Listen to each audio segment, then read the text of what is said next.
అలాగే distribution side ఎలా ఉంటుంది, ఎగ్జిబిషన్ సైడ్ ఎలా ఉంటుంది అనేది వాళ్ళన్ని డీటెయిల్స్ అడుగుతూ అందరి దగ్గర తీసుకొని ఫైనల్గా నా దగ్గర నిన్న ఇవన్నిటిని ఎవరెవరు ఏమేమి స్టేట్మెంట్లు ఇచ్చారు, ఏముంది అనేది ఫైనల్ నాతో నిన్న కన్క్లూడ్ చేశారు.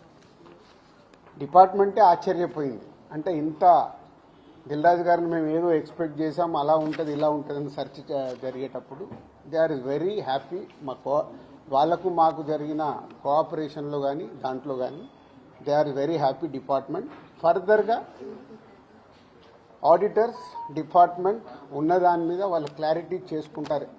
అన్ని బుక్స్ ఆఫ్ అకౌంట్స్ కరెక్ట్గా ఉన్నాయా, ఇవేమున్నాయి లాస్ట్ 5 years అని అవన్నీ వాళ్ళు చేసుకొని కన్క్లూడ్ చేస్తారు. ఇదైపోతే మా మదర్ది అమ్మకి 19th రోజు కాఫ్ కోల్డ్ ఎక్కువైంది. 19th అయిన తర్వాత ఇంట్లో వెళ్ళేసి ట్రీట్మెంట్ తీసుకొని వచ్చి ఇంట్లో ఉన్నారు.